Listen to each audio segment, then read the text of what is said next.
ஜம்மு காஷ்மீரில் காங்கிரஸ் கூட்டணி ஆட்சி இருந்தாலும் பரிதாப நிலையில் காங்கிரஸ். ஹரியானாவில் காங்கிரஸ் மிகப்பெரிய ஒரு தோல்வி. 10 ஆண்டுகளுக்கு பிறகு காங்கிரஸ் வருவாங்க அப்படின்னு எதிர்பார்க்கப்பட்டது.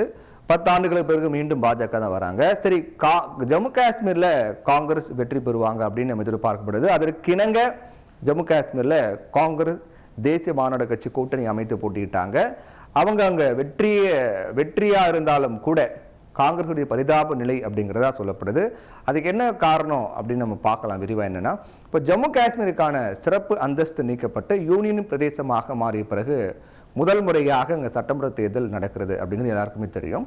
மொத்தம் 90 சட்டசபை தொகுதிகள் இருக்கு. ஒரு கட்சி தனித்து ஆட்சி பிடிக்கணும் அப்படின்னா 46 ஹரியானா போல இங்கேயும் 46 இடங்களை ஜெயிக்கணும். அப்படிதான் தனித்து ஆட்சி அமைக்க முடியும். இந்த தேர்தலில் காங்கிரஸ் கட்சி முன்னாள் முதல்வர் ஃபருக் அப்துல்லா தேசிய மாநாட்டு கட்சியோட கூட்டணி அமைச்சாங்க. அதோட இந்த கூட்டணியில் இருக்கக்கூடிய மார்க்சிஸ்ட் கம்யூனிஸ்ட் மற்றும் சில கட்சிகள், அதாவது ஜம்மு காஷ்மீர் தேசிய பாந்தர்ஸ் கட்சியும் இடம்பெற்றிருந்தாங்க. பாஜகவும் முன்னாள் முதல்வர் மெஹபூபா முஃப்தியினுடைய ஜம்மு காஷ்மீர் மக்கள் ஜனநாயக கட்சியும் தனித்தனி தான் போட்டியிட்டாங்க. மக்கள் ஜனநாயக கட்சி காங்கிரஸோட கூட்டணி அமைக்கல, தனியாக போட்டிட்டாங்க. பாஜக தனியாக போட்டிட்டாங்க. இந்தியா கூட்டணியை பொறுத்த வரைக்கும் காங்கிரஸ் 33 தொகுதிகளையும், தேசிய மாநாட்டு கட்சி 52 தொகுதிகளையும், அதே போல கூட்டணியில் இருக்கக்கூடிய மார்க்சிஸ்ட் கம்யூனிஸ்ட் மற்றும் ஜம்மு காஷ்மீர் தேசிய பாந்தர்ஸ் கட்சிக்கு தலா 1 இடங்களும் ஒதுக்கப்பட்டது. மீதம் இருக்கக்கூடிய 5 தொகுதிகளில் காங்கிரசும் தேசிய மாநாட்டு கட்சிக்கு உடன்பாடு ஏற்படாத காரணத்தால் நட்பு ரீதியாக போட்டி அப்படின்னு சொல்லி அங்கே கூட்டணியாக இருந்தாலும் அவங்க தனித்து தான் போட்டிடுறாங்க சில 5 இடங்களில்.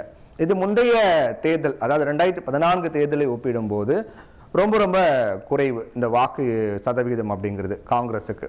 இந்த தேர்தலில் காங்கிரஸ் கட்சியினுடைய ஓட்டு சதவீதம் பார்த்தீங்கன்னா 11.96. இன்னும் முழுமையாக நமக்கு நேரம் போக போக தெரிய வரும் பட்சத்தில் ஒரு குறைவான வாக்கு வங்கியை தான் காங்கிரஸ் பெற்றிருக்காங்க. மாறாக காங்கிரஸ் கூட்டணியில் 42 தொகுதிகளில் முன்னிலையில் இருக்கக்கூடிய தேசிய மாநாட்டு கட்சியினுடைய ஓட்டு சதவீதம் பார்த்தீங்கன்னா காங்கிரஸ் கட்சியை விட அங்கே அதிகமாக இருக்கு.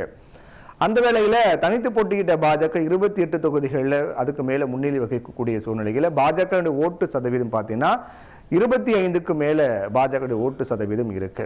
முன்னாள் முதல்வர் மெஹபூபா முஃப்தியினுடைய மக்கள் ஜனநாயக கட்சி 2 இடங்களில் தொடக்கத்தில் முன்னிலை மாறி மாறி வந்தாலும் கூட அவங்க ஒரு கணிசமான வாக்கு வங்கியை பெற்றிருக்காங்க. 7 தொகுதிகளில் சுயேட்சைகள் லீடிங்கில் போகிறாங்க அப்படின்றதா கூட அவங்க ஒரு குறிப்பிட்ட வாக்கு வங்கி பிரித்தாங்க. இப்போ 2014 நடந்த சட்டமன்ற தேர்தலில் மெஹபூபா முஃப்தியினுடைய மக்கள் ஜனநாயக கட்சி 28 இடங்களில் ஜெயிச்சாங்க. பாஜக 25ல் வின் பண்ணாங்க. அதுக்கப்புறம் 2 பேரும் கூட்டணி அமைத்து ஆட்சி பிடித்தாங்க. மெஹபூபா முஃப்தி முதல்வராக தேர்வு செய்யப்பட்டார். அந்த தேர்தலில் தேசிய மாநாட்டு கட்சி 15 இடங்களில் ஜெயிச்ச நிலையில் காங்கிரஸ் கட்சியை பொறுத்த வரைக்கும் 12 தொகுதிகளில் ஜம்மு காஷ்மீரில் 2014 வின் பண்ணாங்க. மொத்தம் 18.03 விழுக்காடு வாக்குகளை காங்கிரஸ் 2014 வாங்கியிருந்தாங்க. ஆனால் இந்த முறை காங்கிரஸ் 33 தொகுதிகளில் போட்டியிட்டு 8 இடங்கள் அந்த மாதிரி 10க்கு அப்படிங்கிற மாதிரி தான் முன்னிலை வகிக்க முடியுதுன்னா, அப்போ கடந்த முறையை விட இப்போ வாக்கு வங்கிங்கிறது காங்கிரஸுக்கு ஒரு பெரும் அளவில் குறைஞ்சிருக்குது அப்படிங்கிறதா இந்த தேர்தல் முடிவுகள் காட்டுது. அதோட 5 சீட்டுகளை காங்கிரஸ் பறிகொடுத்திருக்காங்க. மாறா இந்த கூட்டணியில் இருக்கக்கூடிய தேசிய மாநாட்டு கட்சி அதிக இடங்களில் முன்னிலை இருந்தாலும் கூட மார்க்சிஸ்ட் கம்யூனிஸ்ட் ஒரு இடத்துல, அதே தனிப்பட்ட முறையில் காங்கிரஸ் ஒரு பின்னடைவாக தான் பார்க்கப்படுது. கூட்டணி ஆட்சி என்றாலும் கூட காங்கிரஸ் கட்சிக்கு முதல்வர் வாய்ப்பு இருக்குமாங்கிறது கேள்விக்குறிதான். நிச்சயமாக முதலமைச்சர் பதவியே தேசிய மாநாட்டு கட்சிக்கு தான் கிடைக்கும். அதிலையும் அந்த கட்சியினுடைய செயல் தலைவராக இருக்கக்கூடிய உமர் அப்துல்லா தான் முதல்வராக அதிக வாய்ப்பு இருக்கிறதாக தகவல்லாம் வெளியாக இருக்கு. இப்போ ஹரியானாவில் காங்கிரஸ் ஜெயிக்கல, காங்கிரஸ் தான் வின் பண்ணோம் அப்படின்னாங்க, அங்கே ஜெயிக்கல. சரி, ஜம்மு காஷ்மீரில் காங்கிரஸ் கூட்டணி தான் முன்னிலை, காங்கிரஸ் கூட்டணி தான் ஆட்சி அமைக்க போறாங்கன்னு ஒரு ஒற்றை வார்த்தையில் சொன்னாலும் கூட நீங்க காங்கிரஸ் கூட்டணி அப்படின்ற போது பிரிச்சு பார்த்தோம்னா காங்கிரஸ் அங்க கிட்டத்தட்ட குறைவான இடங்கள்ல தான் முன்னிலை வெற்றி. அதிக இடங்கள்ல காங்கிரஸோட கூட்டணி அமைத்த தேசிய மாநாட்டு கட்சி தான் காங்கிரஸை விட அதிக இடங்கள்ல முன்னிலை வெற்றியா இருக்காங்க. அப்படின்னு பார்க்கும்போது தனிப்பட்ட முறையில் காங்கிரஸ் கூட்டணியா இல்லாம காங்கிரஸ் அப்படின்னு பார்க்கும்போது ஜம்மு காஷ்மீர்லயும் காங்கிரஸுக்கு இது பின்னடைவு தான். 2014 எலெக்ஷனோட கம்பேர் பண்ணும்போது இந்த 2024 தேர்தலில் காங்கிரஸுடைய வாக்கு வங்கி சரிந்திருக்கிறது. அப்ப அங்கேயும் அவர்களுக்கு பின்னடைவு தான் அப்படிங்கிறத பார்க்க முடியுது. ஜம்மு காஷ்மீர் தேர்தல் முடிவு மக்கள் சொல்வது என்ன அப்படிங்கிறத பத்தியும் பார்க்கலாம். ஒரு தேர்தல் முடிவுங்கிறது மக்களுடைய எண்ண ஓட்டங்களை பிரதிபலிக்கும் அப்படின்னும் போது ஜம்மு காஷ்மீர் தேர்தல் முடிவுங்கிறது மக்கள் சொல்றது என்ன அப்படின்னு பார்த்தோன்னா, இப்போ ஜம்மு காஷ்மீர் மாநிலத்துக்கு சிறப்பு அந்தஸ்து வழங்கிய அரசியல் சாசனத்துடைய 37வது பிரிவை மத்தியில் ஆளக்கூடிய பாஜக அரசு ரத்து பண்ணாங்க. அந்த முடிவுக்கு அந்த மாநில மக்கள் கடும் எதிர்ப்பை தெரிவித்தாங்க. சட்டசபை தேர்தலில் அதை வெளிப்படுத்தியிருக்காங்க தான் நம்ம பார்க்க முடியுது. ஜம்மு காஷ்மீருக்கு சிறப்பு அந்தஸ்து வழங்கும் 370வது பிரிவை மீண்டும் வழங்க நெருக்கடி தருவோம் அப்படின்னு வாக்குறுதி அளித்த காங்கிரஸ் தேசிய மாநாட்டு கட்சி கூட்டணிக்கு அம்மாநில மக்கள் வாக்கு கொடுத்திருக்காங்க. 1947ஆம் ஆண்டு இந்தியா பாகிஸ்தான் பிரிவினையின் போது ஜம்மு காஷ்மீர் நாங்கள் ஒரு ஃப்ரீடமான நாடாக இருக்கோம் அப்படின்னு தான் விரும்பினாங்க, தனி நாடாக இருக்கும்னு.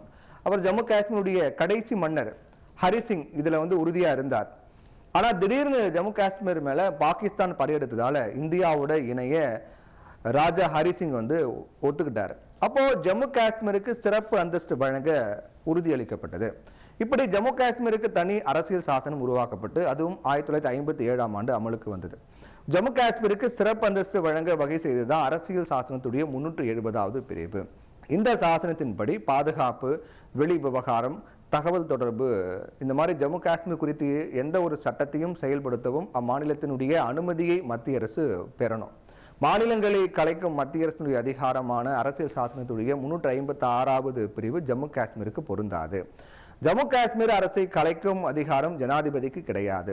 ஜம்மு காஷ்மீர் மாநில மக்களுக்கு இரட்டை குடியுரிமை, மாநிலத்துக்கு தனி கொடி, சட்டசபை பதவி காலம் 6 ஆண்டுகள் அப்படிங்கிறது உள்ளிட்டவை 370வது பிரிவின் கீழ் இருக்கக்கூடிய முக்கியமான அம்சங்கள். அரசியல் சாசனத்துடைய 370 ஒரு பகுதியான 35A இந்தியாவினுடைய இந்த மாநிலங்கள் வசிப்பவர்கள் ஜம்மு காஷ்மீர் நிலம் அல்லது சொத்து வாங்க முடியாது. இந்தியாவில் பொருளாதார அவசர நிலையை அமல்படுத்தும் அதிகாரமான அரசியல் சாசனத்தின் 360 பிரிவும் கூட ஜம்மு காஷ்மீர் அந்த மாநிலத்துக்கு பொருந்தாது அப்படிங்கிற நிலைமை தான் இருந்துச்சு. அதுதான் 370 சிறப்பு பிரிவு. ஜம்மு காஷ்மீருக்கான இந்த சிறப்பு அந்தஸ்தை நீக்கணும் அப்படிங்கிறது ஒற்றை அந்த கொள்கையில் ஒன்றாக இருந்தது பாஜக. 2019ஆம் ஆண்டு லோக்சபா தேர்தல் முடிவடைந்து மீண்டும் பாஜக ஆட்சி அமைத்த உடனேயே ஜம்மு காஷ்மீருக்கு சிறப்பு அந்தஸ்து வழங்கிய அரசியல் சாசனத்துடைய 370வது பிரிவு ரத்து செய்யப்பட்டது. அதோட ஜம்மு காஷ்மீர் மாநிலம் அப்படிங்கிறது 2 யூனியன் பிரதேசங்களாக கூறு போடப்பட்டது. மேலும் ஜம்மு காஷ்மீர் அரசியல் கட்சியினுடைய தலைவர்கள் கைது செய்யப்பட்டாங்க, சிறையில் அடைக்கப்பட்டாங்க, வீட்டு சிறையில் வைக்கப்பட்டாங்க. ஜம்மு காஷ்மீரில் 5 ஆண்டுகளாக ஜனநாயக அரசியல் முடங்கி வைக்கப்பட்டிருந்துச்சு. உச்சநீதிமன்றத்துடைய நெருக்கடியால் இப்போ ஜம்மு காஷ்மீரில் தேர்தல் நடத்தப்பட்டு ஜம்மு காஷ்மீர் தேர்தல் களத்தில் 370வது பிரிவு ரத்து விவகாரம் மிக முதன்மையான பேச்சு பொருளாக இருந்தது. 370வது பிரிவு ரத்து செய்யப்பட்டதை நியாயப்படுத்தியது பாஜக. ஆனால் 370வது பிரிவை திரும்ப கொண்டு வர நெருக்கடி தருவோம், ஜம்மு காஷ்மீருக்கு மீண்டும் மாநில அந்தஸ்து போராடுவோம் அப்படின்னு முழங்கியது காங்கிரஸ் தேசிய மாநாட்டு கட்சி கூட்டணி. இப்போ மக்கள் காங்கிரஸ் தேசிய மாநாட்டு கட்சி கூட்டணிக்கு தான் வாக்கு செலுத்தியிருக்காங்க, சப்போர்ட் பண்ணியிருக்காங்க. ஜம்மு காஷ்மீர் யூனியன் பிரதேசத்தின் முதலாவது ஆட்சியை காங்கிரஸ் கூட்டணி தான் அமைக்குது. ஜம்மு காஷ்மீரில் மாநில அந்தஸ்தை பறித்து 370வது பிரிவை ரத்து செய்த மத்திய பாஜக அரசுக்கு எதிராகவே அந்த மாநில மக்கள்லாம் ஓட் போட்டிருக்காங்க அப்படிங்கிறதா இந்த தேர்தல் முடிவுகள் வெளிப்படுத்துகிறது. அப்படின்னு பார்த்தீங்கன்னா ஜம்மு காஷ்மீரில் இந்தியா முழுக்க எதிர்பார்க்கப்பட்ட ஒரு தேர்தல். ஏன்னா அங்கே பாஜக இந்தியாவில் இதுவரை இல்லாத வரலாற்று ரீதியாக பல்வேறு மாற்றங்களை கொண்டு வந்தாங்க. முதல்ல சிறப்பு பிரிவை நீக்கினாங்க. அப்போ அதுக்கு மக்கள் சப்போர்ட் பண்ணுறாங்களா இல்லையா அப்படிங்கிறத தேர்தல் முடிவில் தெரிய வரும். ஒன்று. ரெண்டாவது, அது மாநில அந்தஸ்து பறிக்கப்பட்டு 2 யூனியன் பிரதேசங்களாக மாற்றப்பட்டது. அதுக்கு மக்கள் சப்போர்ட் பண்றாங்களா இல்லையா அப்படிங்கிற தேர்தல் முடிவில் தெரிய வரும். இந்த 2 விஷயங்கள் தான் மிக முக்கியமாக பார்க்கப்பட்டது. அப்போ இந்த தேர்தல் முடிவு பார்க்கும்போது பாஜக அங்கே தோல்வி அடைகிறாங்க, காங்கிரஸ் தேசிய மாநாட்டு கட்சி கூட்டணி வெற்றி பெறாங்கன்னும் போது நிச்சயமாக இந்த சிறப்பு பிரிவு நீக்கப்பட்டது, மாநில அந்தஸ்து பறிக்கப்பட்டு யூனியன் பிரதேசமாக மாற்றப்பட்டதை ஜம்மு காஷ்மீர் மக்கள் ஏற்றுக்கொள்ளவில்லை அப்படிங்கிறதா தேர்தல் முடிவுங்கிறது தெரிய வருது, நமக்கு அதை காட்டுகிறது.